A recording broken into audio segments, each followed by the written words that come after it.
voninahitra no asandratray ho anao le Andriamanitra lehibe anay tomponay mpanjaka ianao a miteninao zany ny sakafo a ivelomanay ary fanahinao izany no hery le afo izay mitaridalana miaro a ary mampahery anay isanandro mitenena tompo mitenena Jesosy malalo fiadanako ho anay tsiraray avoko amin'ny anaranao Jesosy amen. Dia mbola hafaly a manona ny fiadanana ao amin'ny Jesosy Kristy tompo ho amintsika tsiraray avy ny Isaia toko fafito manomboka ny 17 no vakitsika amin'ny anaran'i Jesosy. Ary hoy Jehova tamin'ny Isaia, mivoay ianao Seara Jasoba zanakao hitsenany aza eo amin'ny faran'ny lakan-drano amin'ny kamory ambony eo amin'ny lalambe makamin'ny sany mpamotsy lamba ka lazao aminy hoe mitandremo ka aza taitaitra foana aza matahotra ary aoka tsy hoketraka ny fonao noho ireto tapaporoana roa midonaka ireto dia ny firetan'ny fahatezeran'ny Rezina sy Siria zanaky ary ny zanaky Remalia. Amen. Ray masino manamasinanay amin'ny fahamarinana miteninao amin'ny fahamarinana. Amen. Iry amin'ny voalohany iry zany raha ohatra ka mila mamantatra ny contexte tsika ny tantara dia tamin'ny andron'ny Ahazy mpanjakan'ny Joda zany a dia niakatra ny mpanjakan'ny Siria atao hoe Rezina dia hiady aminy io dia ny zavatra ohatrany nanaitra tamin'ity a dia mba niakatra niaraka tamin'io koa anampy an'ilay fahavalo Peka zanaky Remalia mpanjakan'ny Israely. Rahalahy ihany ane Joda sy Israely fa zavatra nanaitra tao anatin'ity zany a tena ohatrany nanohana kely a le hoe niakatra koa Peka nanampy isa ny fahavalo any nanafika ny Ahaza mpanjakan'ny Joda. Izay na tonga ny Jehova niteny a tamin'ny Isaia mpaminanina na hoe mivoay ianao izy ianao sy ny zanakao a hitsenany Ahaza ka lazao aminy hoe mitandremo aza taitaitra foana ary aza matahotra aoka tsy hoketraka ny fonao noho ny amin'ireo tapaporoana. 15 satria efa nanao saina nampidi-doza aminao Siria sy Efraim zanaky Remalia ka nanao hoe andeha isika hanafika ny Joda aparaiky tahotra azy ary hanafaka azy ho atsika ka hanangana ny zanaky Tabaela ho mpanjaka ao afovoany. Ry havana malala ilay Andriamanitra te hampahery azy sy hampahery anao zany zao fa hoe tsy mitsahatra ny ady misy foana ny ady ary ny fahavalonao a efa nateraka iady ny devoly fahavalo a efa nateraka iady zay ny antom-pisiny sy manana raharaha hafa io devoly io tsy hitady voly io devoly io na hanao zavatra hafa io devoly io a fa tsy misy afa-tsy ny hoe ahoana nanampitehana n'ity pastery ity ahoana ary ny anampitehana n'ity sekoly alahady ity ahoana ary ny tsy tonga n'ity dekon'ity tsy ianao ny asan'Andriamanitra intsony fa iverin'ny tanana tanteraka tsy hivavaka intsony fa ho diso fanantenana amin'izao Jesosy zao dia mampiasa olona izy tsy fantatry amin'ny fomba ahoana moa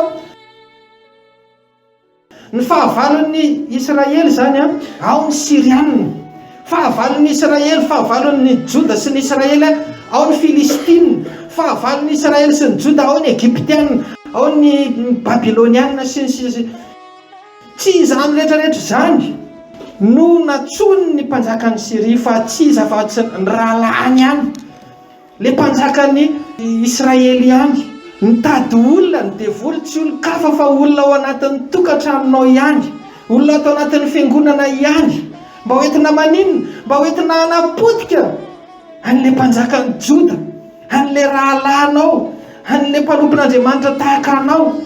Mampitandrina antsika tsiraray avy amin'ny alalan'ny tenin'Andriamanitra ry zanak'Andriamanitra atao anatin'izao valan'Andriamanitra zao, atao anatin'izao vatolampy famonjena FPVM izao.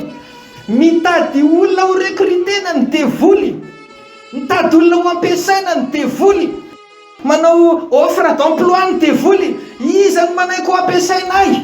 Anao inona? hanapotika ny zanak'Andriamanitra, ny zanak'Andriamanitra iza ilay voafidiny Jehova. Izao fiangonan'Andriamanitra izao te hirekruteanao ny devoly mba hanino, mba hanapotika n'izao fiangonan'Andriamanitra izao. Tsy tamin'ny masonao anie izany devoly izany, fa tsy maintsy izay ny asany. Zasy ianao ihany ataon'ny devoly izay hiadivana, tsy mandeha rery ny devoly, tsy hoe andatsaka varatra etsy amin'ny totohatra etsy izy dia hoe maty teo ny ranony, tsy izay, fa maka olona izy, olona avy ato amintsika ihany. Ka aza misy ho fitaovan'ny devoly ry havana mahalala, rahalahy, rahavavy, na iza ianao atao anatin'izao fiangonan'Andriamanitra izao, dia no mandohalika, mibebaka, mivavaka, satria fantatrareo ny fahalemen'ny aty hoe fantatrao fa sao dia raha ohatra zao ka hoe fiangonana hafa any, tsisy malala zany any azy ny fiangonany any manao izay ampandroso azy izy, fa raha ny ato fantatrao daholo ny fahalemen'ny akamaroan'ny olona vao manony ianao ranona esy reny olona ianao tsy tahaka an'izao tahaka izao. Zay mihitsy le fomba ny devoly zay. Raha vao ianao mihitsy manao reny indray dia tsy mahagaga fa reny tahaka izao dia miantso telefona dia miresaka aminy. Zany ny fomba ny devoly, recrutement hoentiny anapotehana ny mpanompon'Andriamanitra, samy mpanompon'Andriamanitra. Dia ianao very zanak'Israely, dia ianao ihany ny anapotika ny Joda. Faharoa manarakaraka an'izay eo amin'ny 4:11 indray dia inona no lazay. Ary Jehova mbola niteny tamin'ny aza ihany ka nanao hoe mangatà famantarana amin'ny Jehova Andriamanitra ao, eny mangatà na ho avy amin'ny lalina ambany na ho avy amin'ny rano ambony, fa hoe aza tsy hangataka aho fa tsy haka fanahin'i Jehova. Dia hoy Isaia, mihaino ary ry taranaka Davida, ataonareo zavatra kely foana moa ny hanasatra ny olona no dia hanasatra an'Andriamanitra ianareo, ary noho izany dia ny tompony hanome famantarana ho anareo, indro nananaka ny Virjina ka hiteraka zazalahy, ary ny anarany ataonao hoe Immanuela. Amen.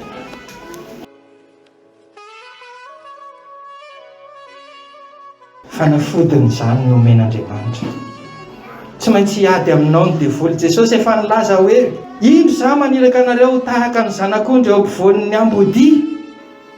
Zany ambodia zany anie loe. Ary ny tenin'ny Petera dia milaza mihitsy hoe miambena ianareo fa ny devoly fahavalinareo mandehandeha tahaka ny leoana mierona, mitady izay ho arapany isan'andro zasy ianao zany dia tsy maintsy mifanehatra amin'izany hoe liona sy ny ambodia zany, ny hamono ny hanapotika ny fiainantsika.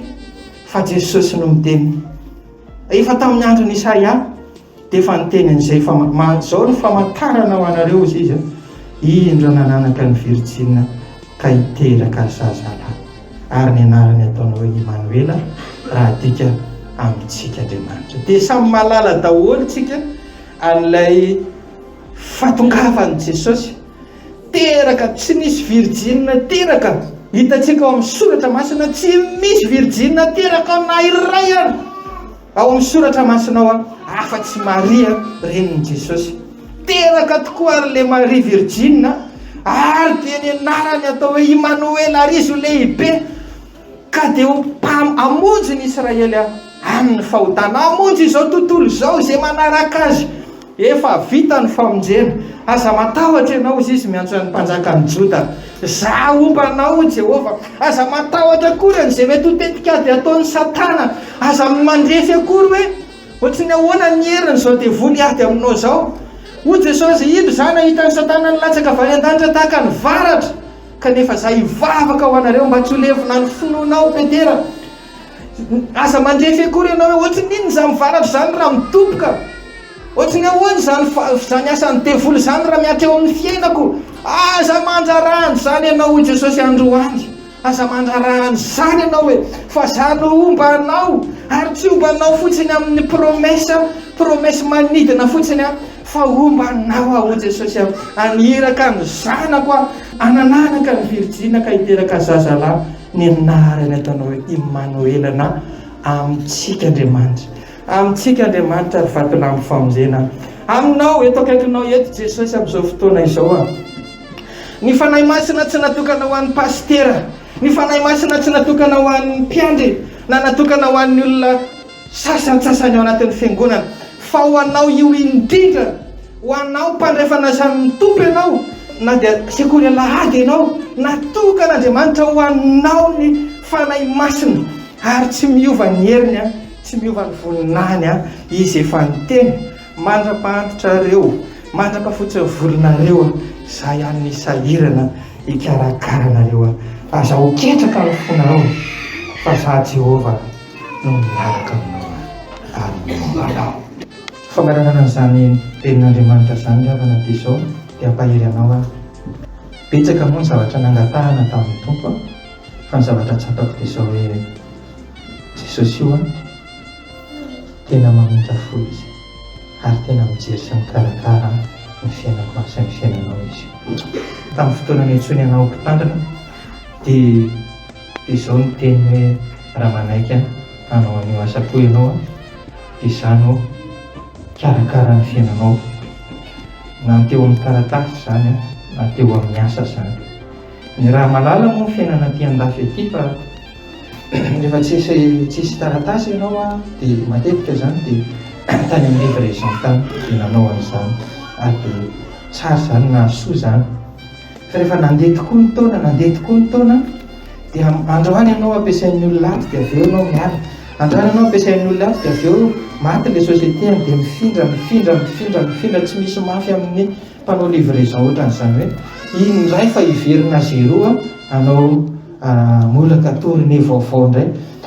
Reraka ary Jesosy, reraka tena, satria ny asan'Andriamanitra atao na nijery fosiny ireny maraim-baovao, mila fanomanana ireny, na ny fampianarana aman-tala, na ny alarobia, na ny lakamisy, na ny sabotsy, na ny fitaovavahana ny lahady, isan'andro ianao a, tsy azonao atao mihitsy hoe reraka Jesosy ka aleo tsy ataoko ny asanao, fa tsy maintsy ianao miassuré foana hoe zao ny asan'Andriamanitra, zao ny asan'Andriamanitra, zao ny asan'Andriamanitra. Reraka Jesosy a, tsy vitako ty fa ahoana ny ataoko.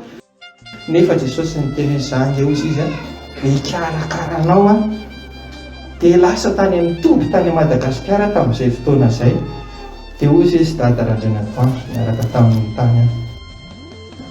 Zaho izy ndeha hivavaka ato ao amin'ilay toby io zany, misy an'ilay chapelle io, zao mantsy ozy izy a, manarao loatra rehefa mba tonga aty amin'ny toby aty, fa ninona angatahanao tena miteny mihitsy Jesosy, fa omeny.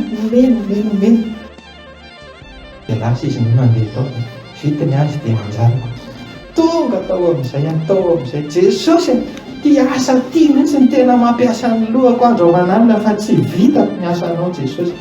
Na famangina ny olona tsy maintsy atao, na ny inona tsy maintsy, tsisy ny inona vita Jesosy. Raha mba mety ianao Jesosy dia mba omeo asa izay ahafahako manao ny asanao tena hoe tena manao ny asanao amin'ny kitsim-po amin'ny foko rehetrarehetra. Nandritra nefa misasak'alina vao mivoaka tao, dia iny amin'izay fanasana tory dia izay natao ny dada hoe fa jereo tsara ozy izy mifiasa amin'ny Jesosy amin'izay zavatra nangatahana, fa vao miverina avy any aliavana tonga dia mandraiky za efa ela be mihitsy hoe za Jesosy mba te hiditra tena hiasa mihitsy ato amin'ny moyen propre, ato amin'ity la poste aty. Dia nandefa iny izy teo, nandefa ny CV sy ny lettre de motivation sy ny sisa, dia nalefako tany Créteil tany zany. Dia ozy ilay olona ho raisinay ianao, fa tena mila olona izay ohatra zao, fa miandro kely aloha fa mbola misy ny fandaminana, nandeha ty fandaminana nandritra ny 2 volana 3 volana, tsisy fandaminana tonga mihitsy, tsy nisy valany mihitsy. Dia tena indray tebiteby ahoana Jesosy ny atao, dia niresaka tamin'ilay directeuranay tao indray ilay tao anisanay tao Clamart tao izy hoe ono zaho nandefa CV-ako sy ny lettre de motivation tany amin'ny collègue nareo tany Créteil, fa mba azonao mba rahana sao dia mba nareo samy directeur mety mba fitankalala ihany mba arao taitra be izy, venao ty accepté ty, hitany ao anatin'ny ordinateurany ka hoe za le izy, venao io manino ianao tsy niteny tamin'ny zaho efa niteny taminareo fa lazainareo fa tsisy. Tena mitady mihitsy izay aza mandeha an'izany fa aty any raha tianao tena finaritra ravana le miasa an' Jesosy fa tena mety tsara amin'le asan'Andriamanitra izay nanirahany ana mihitsy hoe miditra amin'ny enina na amin'ny 5 sasany maraina mirava aby 12 sasany na amiray ny hariva tontolo ahy izany dia manao ny asan'Andriamanitra fotsiny ataoko raharah ninonina na fanomanana rehetra na hatramin'ny fandehanana mandeha mitety mandeha mamanga ny fiangonan'Andriamanitra sy ny sisa. Izany tena tsapako mihitsy hoe rehefa miteny ny vavan'i Jesosy hoe aza matahotra izany ianao dia omeny anao mahatsiaro mihitsy ianao hoe tena misy fiadanam-po fiadanam-panahy araka ny efa niteniko taminareo dia tsy natokana ho an'ny pastera rery ny fanahy masina na natokana ho an'ny mpiandry rery ho asianao na inona angatahantsika amin'i Jesosy dia omeny anao izany asa raha milo an'izany ianao rehefa mivavaka tsika rehefa aveo dia atao ve zao ary ny fangatahako Jesosy mba mino fa ho tanterahanao amiko koa izany. Voninahitra ny eo an'Andriamanitra leliany. Amen.